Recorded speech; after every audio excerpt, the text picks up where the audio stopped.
Welcome back to another episode of Let's Play 1001 Games. I'm your host, Gaming Jay, and today we're hopping into yet another gum game. And boy, talk about chewing bubble gum. For those of you who don't know, I often use the analogy of chewing gum when you're hungry as what I think of mobile and flash games. Not every mobile and flash game, of course. There are exceptions to the rule. But as we're going to see today, this is one of the games in the book, 1001 Video Games You Must Play Before You Die. It is a flash game. It is free to play online. But I use the word game very usefully for this. The book itself even admits this is probably just a toy rather than a game. I'm going to contend there's no game here, which is a first for this channel. You've heard of sandbox games. How about just a sandbox? In fact, how about just sand? How about that? It's literally, it's nominally a game, but as you'll see, it's essentially a paint program with physics. So here's our little racer dude, Boz or Baz or whatever the heck his name is. I don't know how you'd ever learn backstory for this game. I don't know. So this is a game that was created by a Slovenian programmer.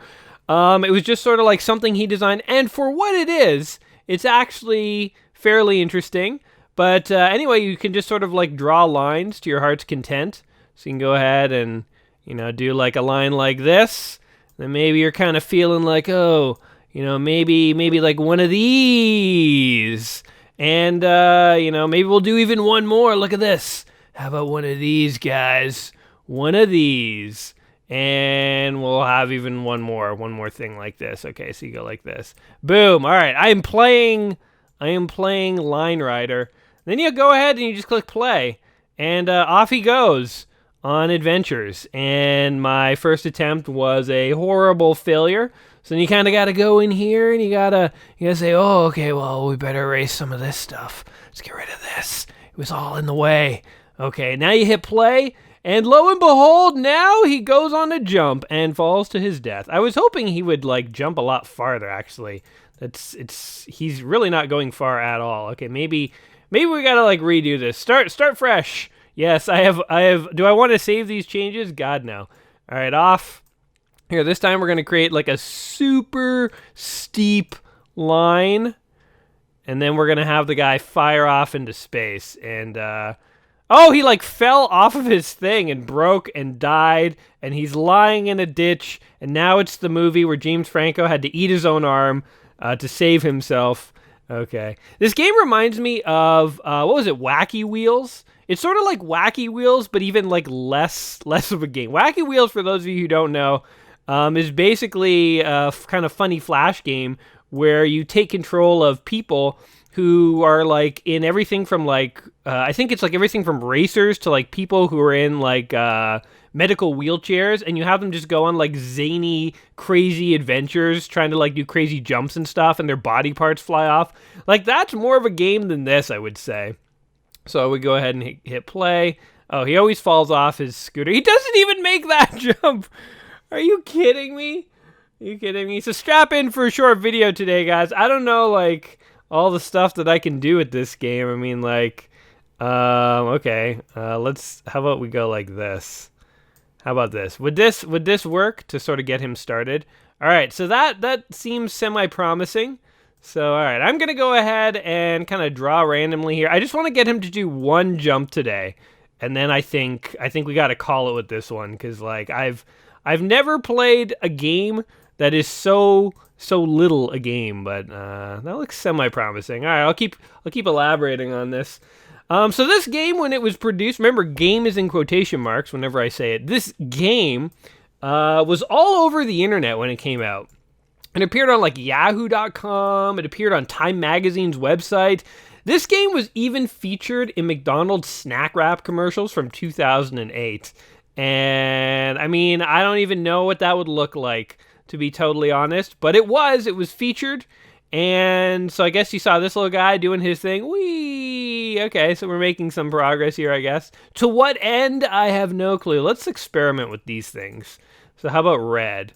Red, oh, that's like fire. What is this? Grass or something? Let's just see what happens here. So I guess there's some mechanics here. Oh, okay. Green, he seemed to go right through. And red, I don't know what red was about. Maybe red has like friction or something like that. So I guess blue is ice, green is scenery, and red is fiction. Okay, how about here? We're gonna go full grade school in this. J rules. That's what we're gonna write here in graffiti, guys. Oh yeah, and we're even gonna use a Z instead of an S because we are badasses. Boom! This is the J rules track. Yeah, suck it. And I guess you can get him to go in like loop the loops and stuff if you really try. Like, what is this? This is draw a line, I think. So yeah, we can actually draw a line. Oh, we've underlined it. J rules. I'm like getting more excited about like drawing my own name on this track than I am about actually making a track here. Okay, let's keep going with this for a little bit. But yeah, so this game was also even used in like physics classes to like help teach physics, which is not actually a bad use of this game. You know, like you can, again, game in quotation marks.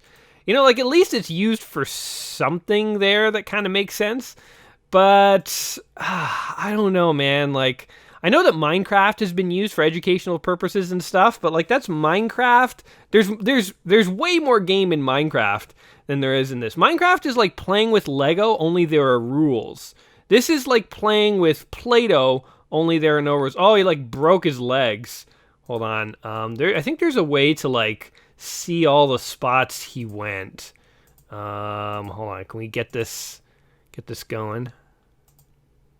Oh, look, you can actually zoom in and out. So here's the masterful track that we've built so far.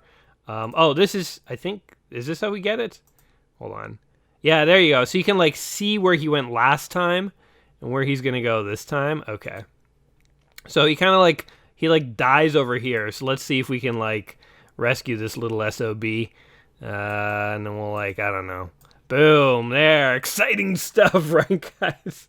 I mean, like, what are you supposed to do in this game? I don't know. Like, just do this. Apparently, there are, like, YouTube masters who've made, like, crazy tracks and stuff like that. But, like, oh, man. I think a lot of times with really old games, I say, like, when I was a kid, like, I think I would actually played this, you know? I think when I was a kid, even when I was a kid and I had very limited options for playing video games, I don't know how long I would have played this before I just, like, gave up. This is, like, one step away from being an educational video game. Like, talk about it being used in classrooms to teach physics. I mean, that's kind of interesting, but at the same time, it's like, if my teacher broke this out and made us play with it, it would be entertaining for, like, I don't know, 10 minutes, you know, 10 minutes tops. Again, going back to the gum analogy, like 10 minutes after you start to chew it, you have regrets, your mouth gets all dry and you're still hungry and you're like, yeah, this sucks. I should have just eaten a hamburger. Like, if I want to play a game, why would I play a game? Why would I play this? I don't know. I'm being so cruel to Line Rider here. I don't know. Maybe there are people listening who can defend it. You know what? By all means, if you disagree with my assessment here, leave a comment. Tell me why I'm wrong. Tell me why Line Rider is amazing. Oh, look, he's falling to his death. Just falls forever. 16 seconds of falling. Then I guess they like cut it off. Oh no, he can continue to fall. All right, let's just watch him like he like fall into purgatory here for a little bit. Look, he's blinking too. He's still alive. Oh, you know what we need to do is make like a platform here that he just smashes on after he falls forever. Here's what we're going to do, guys. We're going to make like a mega platform across like the whole map. All right. And then he can just like fall to his death. All right. While he's falling to his death, regretting all of his life choices. Yeah, one step above an educational game. I mean, I don't know what... Oh, he fell through the platform. He has gone supersonic, guys. He's gone supersonic. Oh my god. What else can you do with this game? I wonder. What do all these buttons do? I don't know. Let's see. Let's see if anyone... Okay, no save tracks. I was going to say, maybe there's some cool tracks that are saved that we can go ahead and load. Like some tracks that other people have made. All right, I guess let's make a new track here. Now, one thing that you might be noticing, by the way, is that I'm playing more and more Flash games. And actually what's happening, what I realized. So I'm on this quest to play through the book, 1,001 Games Just Play Before You Die. And the farther we get into the book, the more we're running out of games from the 70s, 80s, and 90s. That's my favorite era of video games, and I suspect it's the favorite era for a lot of you folks too. Maybe you have favorites in the 2000s, that's fine too. There's quite a few in the 2000s that I also quite enjoy. But 70s, 80s, and 90s, especially 80s and 90s, that's my favorite era.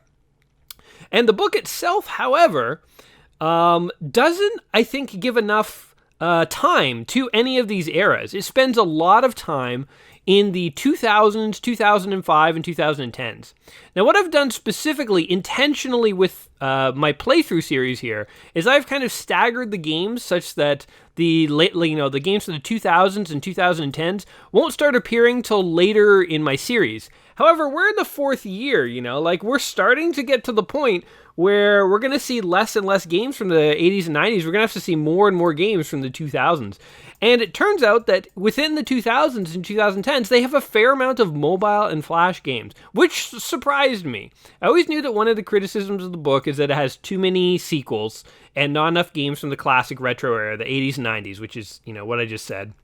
But I didn't realize it had this many flash games. So, as I've long said, the Saturday afternoon gaming series is not going anywhere. On weeks where we have a lot of, kind of like weird 2000s, 2010 games, flash games, I'm definitely going to make sure we're playing something retro on the weekends. And I am right now. So, if you're not keeping up with the Saturday afternoon series, definitely tune back in on Saturday for some hot, fun retro gaming actions.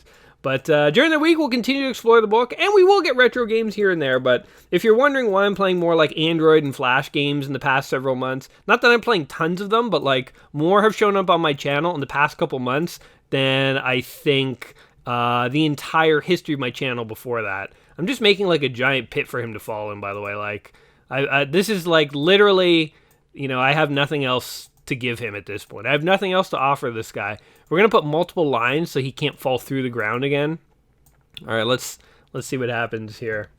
So yeah, as we get into the later games, we'll see more and more of these kinds of games, but whoa, there we go. Okay, finally something interesting is happening.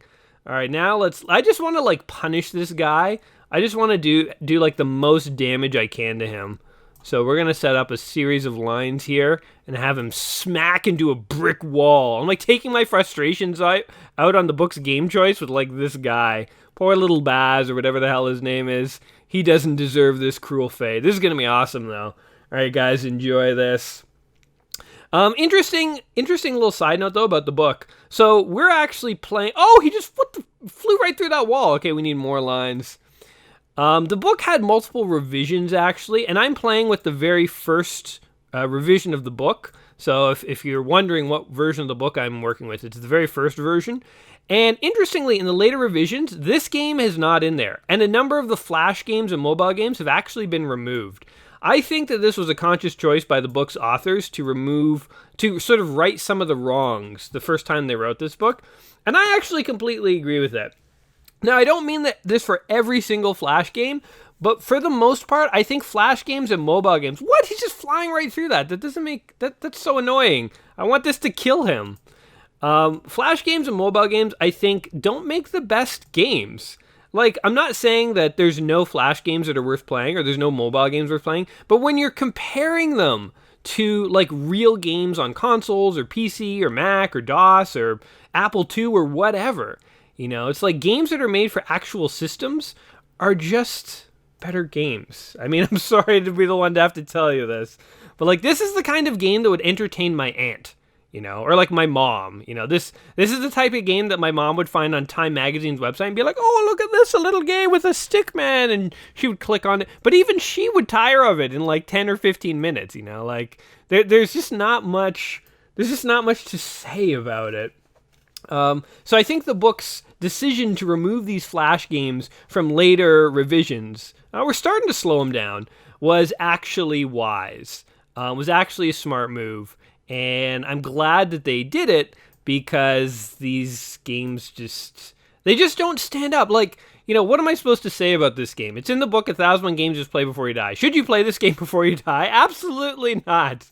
I mean, again, what that recommendation means is play it if you want. There's no harm in playing it. But is this a game that I would recommend to someone to say, yo, have you slammed your butt in a chair and played some Line Rider? Because you got to get it on, man. You got to get your Line Rider on. Absolutely not.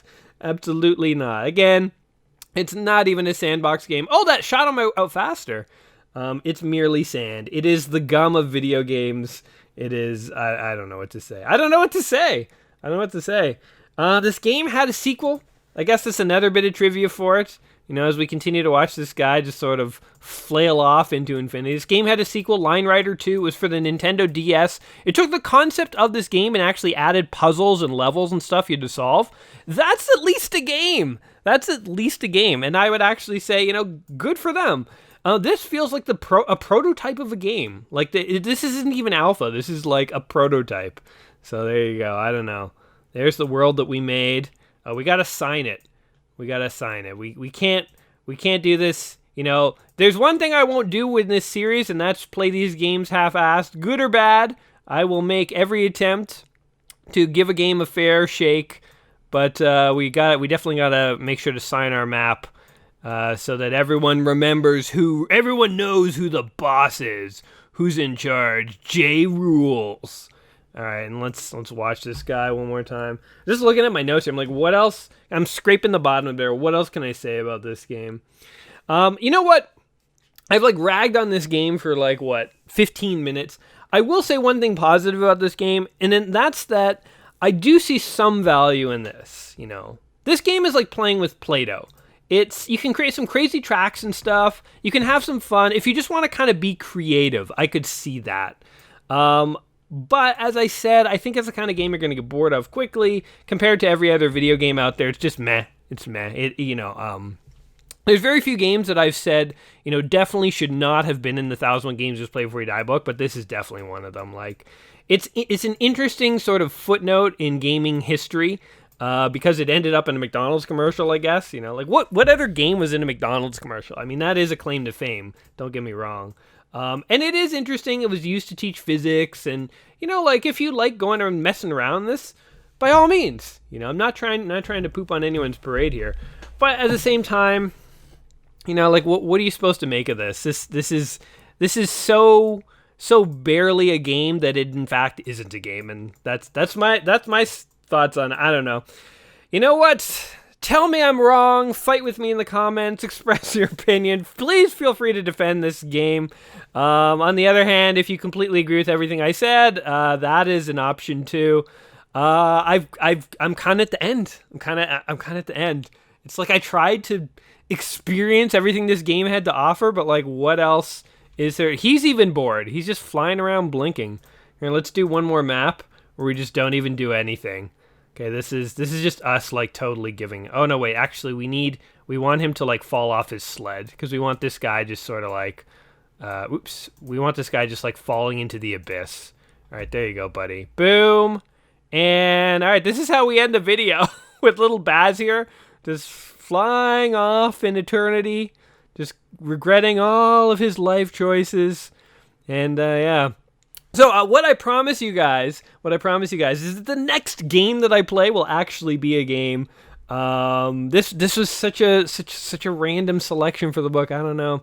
What do you guys think of Line Rider here? Is it something, I'm not going to call it a game, but is it something that you've heard of before and that you have messed around with? Have you watched YouTube masters make amazing tracks? Have you yourself experimented with making a track? Have you had fun with it? Again, no harm in saying you had fun with it. It's a fun little sandbox Play-Doh kind of thing. I could appreciate that, and I wouldn't begrudge anyone for actually liking it for that. But as far as the game goes, as far as what we're trying to do here with playing 1,001 games, I definitely don't even think it fits into the category of a game. The sequel on the DS sounds like a game, This one doesn't really sound like a game to me. So those are my thoughts. Do you guys agree? Do you disagree? Do you want to fight with me and defend it? Do you just want to pat me on the back? Do you want to, offer me condolences for playing this?